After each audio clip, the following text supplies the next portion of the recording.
नमस्कार। आज हम भारत के उन विशाल साम्राज्यों की दुनिया में गहराई से उतर रहे हैं जो मुगलों से भी सदियों पहले मौजूद थे। जी। अक्सर देखिए, जब भी भारतीय इतिहास की बात होती है तो ध्यान मुगलों पर ही जाता है। हाँ, ये बात तो है। लेकिन सच तो यह है कि उनसे बहुत पहले भी इस उपमहाद्वीप पर ऐसी जबरदस्त शक्तियां थीं जिन्होंने न सिर्फ बड़े इलाकों पर राज किया, बल्कि कह सकते हैं कि प्रभावशाली सेनाएं बनाई, समुद्री बेड़े तक तैयार किए। बिल्कुल। और ऐसी शासन व्यवस्थाएं विकसित की जिनका असर शायद आज भी हमें कहीं ना कहीं दिखता है। हाँ। आज हमारे पास जो स्रोत है वो हमें मुख्य रूप से 3 ऐसे राजवंशों की कहानी बताते हैं: मौर्य, सातवाहन और चोल। अच्छा। और ये सिर्फ राजाओं और उनकी लड़ाइयों की लिस्ट नहीं है। ये स्रोत हमें उस जमाने की जो प्रशासनिक व्यवस्था थी, अर्थव्यवस्था कैसी चलती थी, कला, संस्कृति, उसकी एक बहुत ही अच्छी सजीव तस्वीर दिखाते हैं। तो आज हमारा इरादा यही है कि इन स्रोतों को थोड़ा खंगालें, उनसे जरूरी जानकारी निकालें और शायद कुछ ऐसी बातें भी जो कम सुनी हो। हाँ, कोशिश रहेगी। हम ये समझने की कोशिश करेंगे कि ये साम्राज्य कैसे उभरे, उनकी सबसे बड़ी खासियतें क्या थीं, मतलब क्या चीज थी जो उन्हें दूसरों से अलग करती थी, और फिर आखिरकार वो इतिहास के पन्नों में कैसे दर्ज हो गए, उनका अंत कैसे हुआ। चलिए इस दिलचस्प सफर पर निकलते हैं। अगर एक मोटी मोटी समय रेखा देखें तो मौर्य साम्राज्य का दबदबा हमें उत्तर भारत में दिखता है, लगभग 322 ईसा पूर्व से 185 ईसा पूर्व तक। काफी पुराना। जी। उनके बाद दक्कन के इलाके में सातवाहन एक बड़ी शक्ति बने। इनका समय मोटे तौर पर पहली सदी ईसा पूर्व से तीसरी सदी ईसवी तक माना जाता है। यानी मौर्यों के बाद दक्कन में ये आए। हाँ, एक तरह से उस खाली जगह को भरा उन्होंने। और फिर सुदूर दक्षिण में, खासकर 9वीं से 13वीं सदी के बीच, चोल साम्राज्य का सुनहरा दौर आया। वो तो समुद्र पर भी छा गए थे। अच्छा, तो 3 अलग अलग क्षेत्र, अलग अलग समय। जी, लेकिन कहीं ना कहीं ये जुड़े हुए भी हैं। चलिए सबसे पहले मौर्य साम्राज्य से ही शुरू करते हैं। लगभग 322 से 185 ईसा पूर्व। इसकी स्थापना की कहानी वो तो काफी नाटकी लगती है। एक नौजवान और एक बहुत चतुर गुरु। हाँ, बिल्कुल। कहानी शुरू होती है चंद्रगुप्त मौर्य और उनके गुरु चाणक्य, जिन्हें कौटिल्य भी कहते हैं। उन्होंने मगध के नंद वंश को हराया। और ये सिर्फ एक राजा का हटना और दूसरे का आना नहीं था।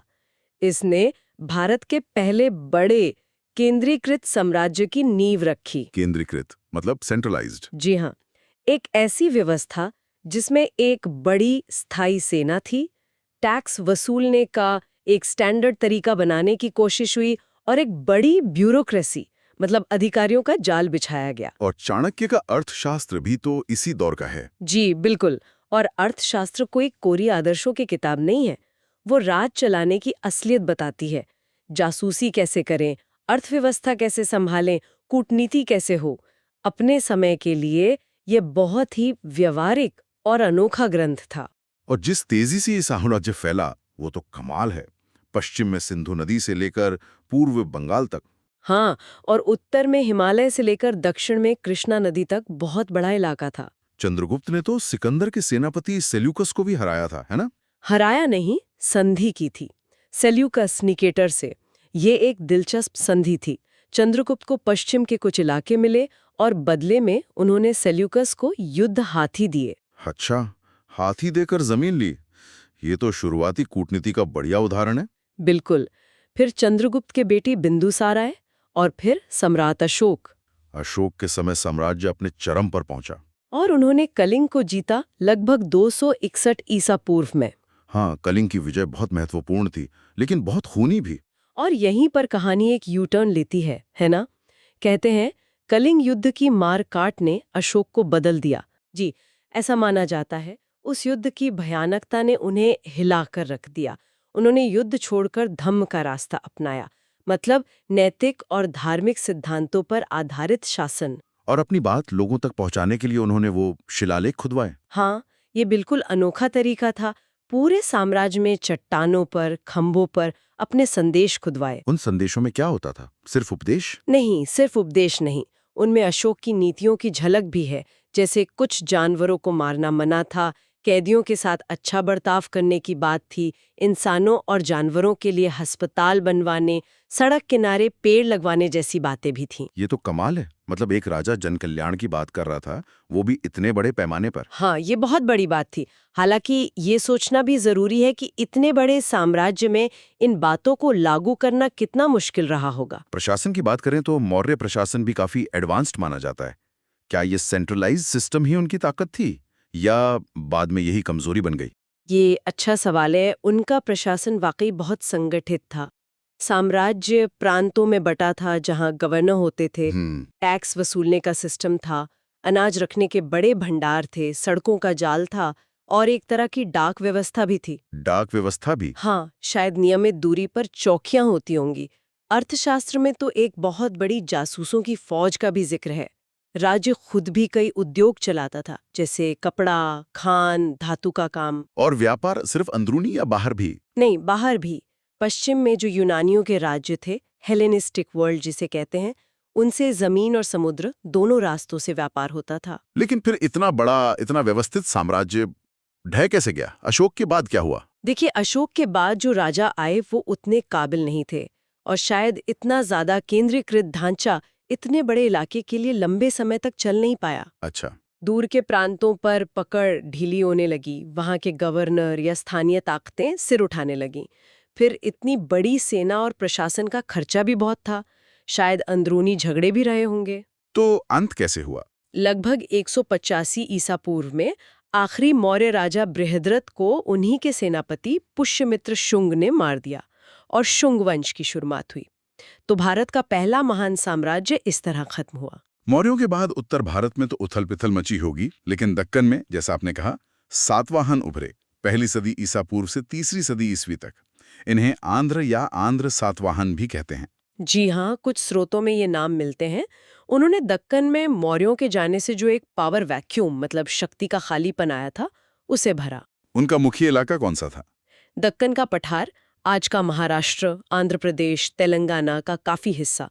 उनकी राजधानियां भी बदलती रहीं, जैसे प्रतिष्ठान, जिसे आज पैठन कहते हैं, और अमरावती। वो सही मायने में उत्तर और दक्षिण भारत के बीच एक पुल जैसे थे। व्यापार में उनका बड़ा नाम है ना? क्या यही उनकी मुख्य पहचान थी? व्यापार निश्चित रूप से उनकी ताकत का बड़ा हिस्सा था। दक्कन के जो महत्वपूर्ण रास्ते थे, जो अंदरूनी इलाकों को तटों से जोड़ते थे, उन पर उनका नियंत्रण था। अच्छा। इससे वो न सिर्फ भारत के अंदर के व्यापार बल्कि विदेशी व्यापार के भी बड़े खिलाड़ी बन गए। खासकर पश्चिम में रोमन साम्राज्य के साथ जो फायदेमंद समुद्री व्यापार था, और पूरब में बंगाल की खाड़ी के रास्ते दक्षिण पूर्व एशिया के साथ। और इसके लिए उन्होंने अपने सिक्के भी चलाए? हाँ, बहुत सारे। शुरू में आहत सिक्के मतलब ठप्पा मारकर बनाए हुए, और बाद में ढले हुए सिक्के भी। और उन्होंने आम लोगों की भाषा प्राकृत का इस्तेमाल किया अपने शिलालेखों और सिक्कों पर। व्यापार के अलावा संस्कृति और प्रशासन में क्या योगदान रहा उनका? संस्कृति में भी उनका योगदान है। उन्होंने बौद्ध धर्म को काफी संरक्षण दिया। अमरावती, नागार्जुनकोंडा जैसी जगहों पर जो बड़े बड़े स्तूप बने हैं, वो इसी दौर के हैं। उनकी मूर्तिकला भी बहुत खास है। लेकिन उनका राज एकदम शांत तो नहीं रहा होगा? नहीं, बिल्कुल नहीं। उन्हें उत्तर पश्चिम से आने वाले शक शासकों, जिन्हें पश्चिमी क्षत्रप कहते हैं, उनसे लगातार लड़ना पड़ा। कभी कभी उत्तर भारत के कुषाणों से भी टक्कर होती थी। दक्कन उस समय एक महत्वपूर्ण और संघर्ष वाला इलाका था। सातवाहनों के बारे में कोई और खास बात? हाँ, एक दो बातें और हैं। उनके समय में हमें ब्राह्मणों और बौद्ध मठों को जमीन दान देने के शुरुआती उदाहरण मिलते हैं। अच्छा, लैंड ग्रांट्स। जी, इस प्रथा ने बाद में भारत की सामंती व्यवस्था को प्रभावित किया। उन्होंने स्थानीय हुनर जैसे कपड़ा बुनना, मिट्टी के बर्तन बनाना, इनको भी बढ़ावा दिया। और एक और दिलचस्प बात, उनके शिलालेखों में रानियों और दूसरी शाही महिलाओं का भी जिक्र है, जिन्होंने दान दिए या शायद प्रशासन में भी भूमिका निभाई। ये तो वाकई दिलचस्प है, उस जमाने में महिलाओं की भूमिका। हाँ, ये दिखाता है कि शायद ऊंचे तबके की महिलाओं की स्थिति काफी प्रभावशाली रही होगी। और फिर इनका पतन कैसे हुआ? क्या कहानी मौर्यों जैसी ही रही? कुछ हद तक। तीसरी सदी आते आते सातवाहन कमजोर पड़ने लगे। वजह वही थी, राजवंश में अंदरूनी झगड़े, शक और दूसरे समूहों का दबाव बढ़ना, और दक्कन में ही वाकाटक जैसी नई ताकतों का उभरना। ये भी हो सकता है कि जो अंतर्राष्ट्रीय व्यापार के रास्ते थे, उनमें बदलाव आया हो, जिससे उनकी आमदनी कम हो गई हो। नतीजा ये हुआ कि सातवाहन साम्राज्य टूट गया और दक्कन फिर से छोटे छोटे राज्यों में बंट गया। जैसे सातवाहनों ने दक्कन में जगह भरी, वैसे ही दूर दक्षिण में एक और पुराना राजवंश अपने दूसरे और शायद सबसे शानदार दौर की तरफ बढ़ रहा था, चोल साम्राज्य। 9वीं से 13वीं सदी, इन्हें तो समुद्र के स्वामी भी कहते हैं। हाँ बिल्कुल, चोल असल में बहुत पुराना तमिल राजवंश है। उनका जिक्र तो संगम साहित्य जैसी प्राचीन तमिल किताबों में भी है, जो ईसा पूर्व की है। लेकिन उनका शाही दौर दोबारा शुरू हुआ 9वीं सदी में विजयालय नाम के शासक से। अच्छा। पर असली ताकत और नाम कमाया 2 महान राजाओं ने।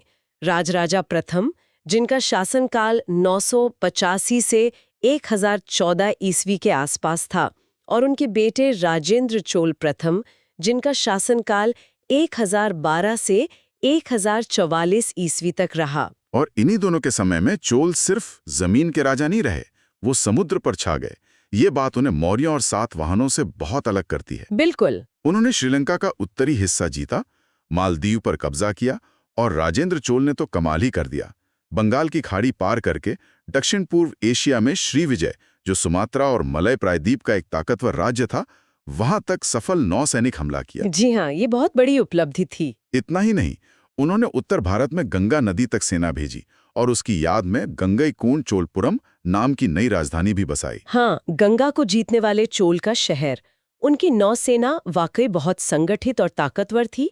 उनके पास अच्छे जहाज बनाने की तकनीक थी, जो लंबे सफर और लड़ाई दोनों के लिए काम आते थे। पढ़ी, बल्कि बंगाल की खाड़ी के आसपास तमिल संस्कृति, व्यापार और प्रभाव भी फैला।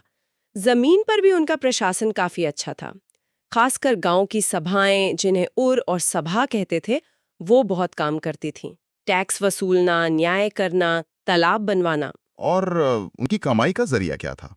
मुख्य रूप से खेती से आने वाला टैक्स और बड़े बड़े मंदिर।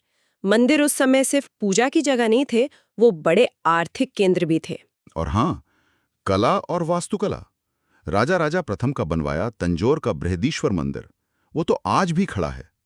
मंदिरों का क्या रोल था उनके साम्राज्य में? मंदिर चोल साम्राज्य के केंद्र में थे।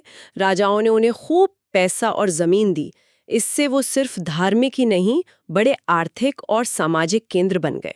अच्छा। इसी वजह से चोल काल में द्रविड़ शैली की मंदिर वास्तुकला अपने शिखर पर पहुंची और कांसे की मूर्तियां बनाने की कला का स्वर्ण युग आया। खासकर नटराज, यानी नाचते हुए शिव की कांसे की मूर्तियां, वो तो दुनिया भर में मशहूर है। वो तो हैं। और एक और चीज, चोलों के शिलालेख पत्थर पर लिखे हुए, वो हमें उस जमाने के बारे में गजब की डिटेल देते हैं। जमीन किसको दान दी, टैक्स का हिसाब क्या था, मंदिर में कौन कौन काम करता था, सिंचाई का इंतजाम कैसा था, ये सब लिखा मिलता है। कमाल है, इतना विस्तृत रिकॉर्ड, इतनी शक्तिशाली नौसेना, इतना बड़ा साम्राज्य, इतना अच्छा प्रशासन, इतनी शानदार कला। फिर भी चोल शक्ति हमेशा क्यों नहीं रही? उनका पतन कैसे हुआ? देखिए, 11वीं सदी में शिखर पर पहुंचने के बाद धीरे धीरे चोल कमजोर होने लगे। वजह कई थीं। पड़ोसियों से लंबी लड़ाइयां, जैसे पश्चिम में चालुक्यों से और दक्षिण में पांड्यों से। इन लड़ाइयों में बहुत पैसा और सैनिक लगते थे। राजवंश के अंदर भी गद्दी के लिए झगड़े होते थे। धीरे धीरे दूसरी क्षेत्रीय ताकतें मजबूत होने लगीं, और शायद जो विदेशों में उन्होंने इतने बड़े अभियान किए थे, उन्हें बनाए रखना भी महंगा पड़ रहा था। तो धीरे धीरे कमजोर होते गए। हाँ, 13वीं सदी के अंत तक आते आते चोलों का दबदबा खत्म हो गया और वो फिर से दक्षिण भारत के कई राज्यों में से एक बनकर रह गए। तो जब हम इन तीनों साम्राज्यों, मौर्यों, सातवाहन और चोल को एक साथ देखते हैं, तो मुगल पूर्व भारत की कैसी तस्वीर उभरती है? इनसे हमें क्या बड़ी बात समझ आती है? ये तीनों हमें दिखाते हैं कि मुगल पूर्व भारत में ताकत, शासन और सभ्यता के कितने अलग-अलग और विकसित मॉडल थे। मौर्यों ने पहली बार उपमहाद्वीप के इतने बड़े हिस्से को एक झंडे के नीचे लाने की कोशिश की, एक केंद्रीकृत राज्य बनाया। अशोक का धम्म का प्रयोग तो इतिहास में अनोखा है ही। जी। सातवाहन दक्कन की एक बड़ी क्षेत्रीय ताकत बने, उत्तर और दक्षिण के बीच व्यापार का पुल बने, बौद्ध धर्म को बढ़ाया और जमीन देने की वो प्रथा शुरू की जो बाद तक चली। और चोलों ने दक्षिण भारत में एक शक्तिशाली मंदिर केंद्रित राज्य बनाया, और सबसे बढ़कर एक समुद्री साम्राज्य खड़ा किया जिसने भारतीय संस्कृति और प्रभाव को समुद्र पार दूर दूर तक पहुंचाया। यानी ये कहना बिल्कुल सही होगा कि इन तीनों ने मिलकर दक्षिण एशिया में राजनीतिक संस्थाओं को, व्यापार के नेटवर्क को, कला और वास्तुकला को, धर्म को, प्रशासन के तरीकों को, इन सबको आकार देने में बहुत बड़ी भूमिका निभाई। बिल्कुल, इनकी विरासत सिर्फ खंडरों में नहीं है, बल्कि उन लगातार चलने वाली प्रक्रियाओं और प्रभावों में है जो सदियों तक इस इलाके को प्रभावित करते रहे। हाँ, और कुछ छोटी मगर दिलचस्प बातें भी हैं, जैसे मौर्यों की सड़कें और डाक व्यवस्था, जिसमें शायद नियमित दूरी पर चौकियां होती थीं, वो उस जमाने के हिसाब से कमाल की थी। सही कहा। और अशोक वो सामाजिक काम, जानवरों पर क्रूरता रोकना, कैदियों की देखभाल, इंसानों और जानवरों दोनों के लिए इलाज का इंतजाम आज भी हमें सोचने पर मजबूर करते हैं। हाँ, सातवाहनों की बात करें तो कुछ स्थानीय सभाएं जो जमीन और अनाज का हिसाब रखती थी, ये दिखाता है कि जमीनी स्तर पर भी एक तरह का प्रशासन था। सिर्फ ऊपर से आदेश नहीं आते थे। और चोलों के जहाज, वो शायद हमारी सोच से भी ज्यादा बड़े और काबिल रहे होंगे, सिर्फ सेना ले जाने के लिए नहीं, बल्कि बड़े पैमाने पर सामान ढोने और दक्षिण पूर्व एशिया तक नियमित व्यापार करने के लिए। उनकी समुद्री ताकत को कम नहीं आंकना चाहिए। तो कुल मिलाकर मुगलों से पहले का भारत कोई अंधेरा युग नहीं था, बल्कि एक ऐसा जीता जागता मंच था जहां मौर्य, सातवाहन और चोल जैसे महान साम्राज्यों ने उन संस्थाओं, व्यापारिक रिश्तों, कला और प्रशासन के ढांचों की नींव रखी, जिन्होंने आने वाली सदियों के लिए इस उपमहाद्वीप को शक्ल दी। ये समझना बहुत जरूरी है कि हमारा इतिहास कितना गहरा और कितना विविध है। इन साम्राज्यों को पढ़ना हमें दिखाता है कि भारत की कहानी कितनी रंगीन और समृद्ध रही है। मुगलों के आने से पहले भी यहाँ महान सभ्यताएं थीं। बिल्कुल। आज में क्या बदलाव आए होंगे और उनके कौन से स्थायी प्रभाव, चाहे वो प्रशासन में हो, संस्कृति में या अर्थव्यवस्था में, आज भी किसी न किसी रूप में हमारे बीच मौजूद है। इतिहास कभी खत्म नहीं होता, वो बस अपना रूप बदलता रहता है। इस बेहद जानकारी भरी और दिलचस्प चर्चा के लिए आपका बहुत बहुत धन्यवाद। शुक्रिया। और हमारे सभी सुनने वालों से अनुरोध है, कृपया मेरे चैनल मंथन टॉक्स को लाइक और सब्सक्राइब करें और सपोर्ट करें।